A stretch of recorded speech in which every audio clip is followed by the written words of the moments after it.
कि इस वक्त दलित भाइयों की जमीन जायदाद मकान बेटा भतीजा को कोई आंख दिखा सकता? जोर से बोलो, जोर से बोलो। क्यों? इसलिए कि उनके बीच भरोसा और एतमाद पैदा करने के लिए दलित एक्ट बना। एक पन्ना लिख के दे दे तो पूरा खानदान घर छोड़ के नहीं, गांव छोड़ के भाग जाता। अदारे शरिया ने महसूस किया कि चलती हुई टरौनों में कत्लेआम, राह चलते मॉब लिंचिंग, गाड़ी रोककर नाम पूछकर मार देना, ये भारत में आम चलन और फैशन बन गया। अदालतें चुप हैं, कोर्ट खामोश है, पुलिस प्रशासन हाथ पर हाथ देकर मुखदर्शक है। इसलिए कि उसके मां की गोद वीरान नहीं, मेरी मां की गोद वीरान हुई।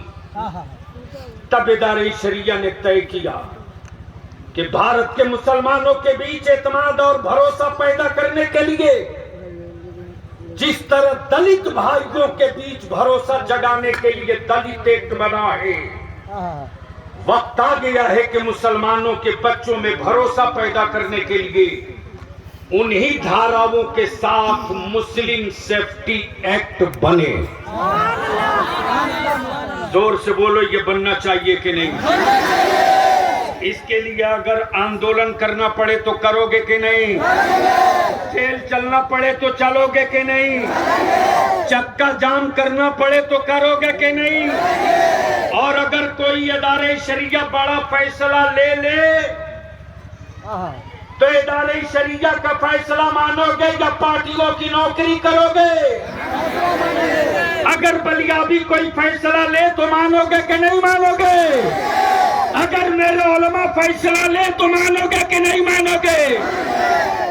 इसलिए जिसके जिसके पास व्हाट्सएप फेसबुक है, सारे लोग एक दूसरे को ये पैगाम दो कि अब तक हम पार्टियों का झंडा लेकर निकलते रहे, उम्मत को मुत्तहिद करने के लिए मुस्तफा अव्वल भी है, मुस्तफा आखिर भी है। इसलिए हमने किसी एक सिंबल का झंडा नहीं लिया, नबी की इज्जत और नामूस का झंडा उठाया है। अब तक पार्टियों का झंडा लेकर निकले थे, अब मुस्तफा की इज्जत का झंडा लेकर। तो ये कानून बनना चाहिए कि नहीं बनना चाहिए? तीसरा है आबादी के हिसाब से मुसलमानों के बच्चों को हिस्सेदारी मिलनी चाहिए कि नहीं? मिलनी चाहिए। उर्दू की जो खाली जगहें हैं उसको भरनी चाहिए कि नहीं? 2459 मदरसे जो कैबिनेट हो चुके, बड़े बाबू छोटे बाबुओं के चक्कर में फंसा के रखा है, इसको क्लियर होना चाहिए कि नहीं? होना चाहिए। जो मुस्लिम इलाके एरियाज हैं उन इलाके में कॉलेज स्कूल बनना चाहिए कि नहीं? बनना चाहिए। जिस तरह अति पिछड़ा दलित भाई के बच्चों के लिए हॉस्टल बनाए हैं, हम इस स्टेज से कहेंगे बिहार के वजीर आला मुख्यमंत्री नीतीश कुमार साहब से, हम एहसान फरामोशों में नहीं, आपने कुछ काम किया, कुछ काम बच गया है, उसको भी कर दीजिए। आपने शराब के खिलाफ कानून बनाया, पूरी दुनिया में डंका बज गया। आप 2 कानून विधानसभा में लाइए, एक नबी की इज्जत का तहफ्फुज का कानून और दूसरा मुसलमानों के सेफ्टी एक्ट का कानून। पूरे वर्ल्ड में आपका डंका बजने लगेगा, दुनिया देखते रह जाए। तो बोलो, ये बिहार हुकूमत से बात करनी चाहिए कि नहीं करनी चाहिए? नीतीश कुमार जी से ये मुतालबा करते हो कि नहीं करते हो? आखिरी बात, उर्दू टीईटी हमारे बच्चे एग्जाम दिए और देने के बाद वो बच्चे हमारे ग्रेस मार्क्स और आपसी चपकलिश की वजह से पीछे रह गए। उर्दू की बहुत सारी यूनिटें खाली है, वो भरनी चाहिए कि नहीं भरनी चाहिए? भरनी चाहिए। हाँ, जो मदरसा माफिया है, न बिल्डिंग है, न इमारत है, न जगह है, उसको बंद कीजिए, हम भी आपके साथ हैं। लेकिन जिन मदरसों के पास बिल्डिंग है, इमारत है, जमीन है, उनकी जगह उन मदरसों को इस ऑन स्पॉट खड़े खड़ा मंजूरी दे करके इमदादी कीजिए, मैं आपका शुक्रिया अदा करूंगा। अब आखिरी बात पूछ लो, ये जहेज रुकना चाहिए कि नहीं रुकना चाहिए? जोर से बोलो, रुकना चाहिए कि नहीं? रोकोगे? कितने लोग रोकोगे? हाथ उठा लो, उठाए रखो, उठाए रखो, उठाए रखो, उठाए रखो, उठाए रखो,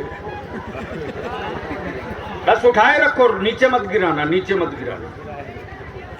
तो इतने बड़े मजमे में कोई एक ऐसा बाप है जिसके बेटे के अभी निकाह और शादी नहीं हुई है? हाथ नीचे कर लो।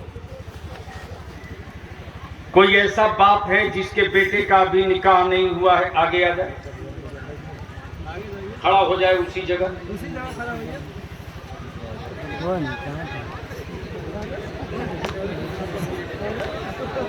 अरे खड़े हो जाइए, जिनके कुंवारे बेटों के बाप खड़े हो जाइए। माशाल्लाह, एक जवान खड़ा हो, 2 3 4 5 खड़े हो जाइए। जिनका बेटा कुंवारा है और इस तहरीक का हिस्सा बनना चाहते हैं वो खड़े। दहेज का डिमांड नहीं करेंगे, वो खड़े हो जाइए। कौन, कितने लोग हैं? 17। बाकी लोग जितने बैठे हैं सब अपने बेटे की शादी कर चुके हैं। इसका मतलब मन में अभी बेईमानी है। बेटा नहीं पैदा किया, बच्चों तेरे बाप ने तुझको जानवर समझ रखा है, बेचेगा, बेचेगा। अब तय करो कि तुम घोड़ा हो कि गधा हो कि बकरी हो, क्या हो, किस रेट में बिकोगे। हमारे उलमा भी खड़े हो गए। अरे माशाल्लाह, मुफ्ती हसन साहब, काजी साहब, हो सकता है ऐसा कि बाप कम आए हो, नौजवान ज्यादा आए हो, तो जो नौजवान अपनी शादी में डिमांड नहीं करेंगे वो नौजवान खड़े होकर तारीफ करें। जितने नौजवान शादी में डिमांड नहीं करेंगे, हाँ बाप कम आए हैं, बेटे ज्यादा हैं। हजरत, कुछ नौजवान खड़ा होकर जल्दी से बैठ गया, उसका बाप देख रहा था। तो ये भी कह दीजिए कि उलमा फातिहा पढ़ना भी जानते हैं, जनाजा पढ़ाना भी जानते हैं। क्या बात है। तो अब ये बताओ कि जिस बारात में डीजे बाजा पटाखा आतिशबाजी आएगी, उस बारात में जाओगे? जोर से बोलो, जाओगे? जोर से बोलो, जाओगे? इस इलाके के जितनी मस्जिदों के मुतवल्ली और सिगरेटी हैं, काजी साहब उनकी एक मीटिंग बुलाइए 10 दिन के अंदर, और हर ब्लॉक के कमेटी के जिम्मेदारों की एक मीटिंग बुलाइए। और आपने कहा है ना कि ये कारवां रुकेगा तो नहीं, इस कारवां की भी तश्कील दे दीजिए। इदारे शरिया से एक नुमाइंदा नहीं, 3 नुमाइंदे आएंगे और हर इजलास में शरीक होंगे। तैयारी आप कल से शुरू कर दीजिए। तो जितने नौजवान जहेज नहीं लेंगे वो खड़े हो जाएं जरा। बोलो कसर पे, चलेगा चलेगा चलेगा। बस हफ्ता जो तुम भी तुम्हारे हो। जितने नौजवान जहेज नहीं मांगेंगे वो खड़े हो जाएं।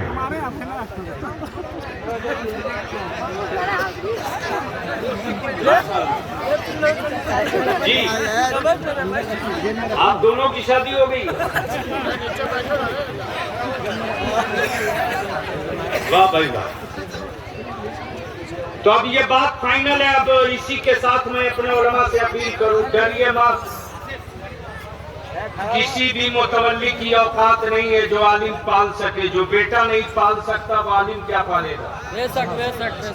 ऐलान कर दीजिए अपनी मस्जिदों से आने वाले कल के जुमा में कि इदारे शरिया ने तय कर दिया है कि जिस बारात में डीजे बाजा नाच तमाशा पटाखा लेकर गांव में कोई आएगा, उस बारात उस दूल्हे का निकाह हम नहीं पढ़ाएंगे।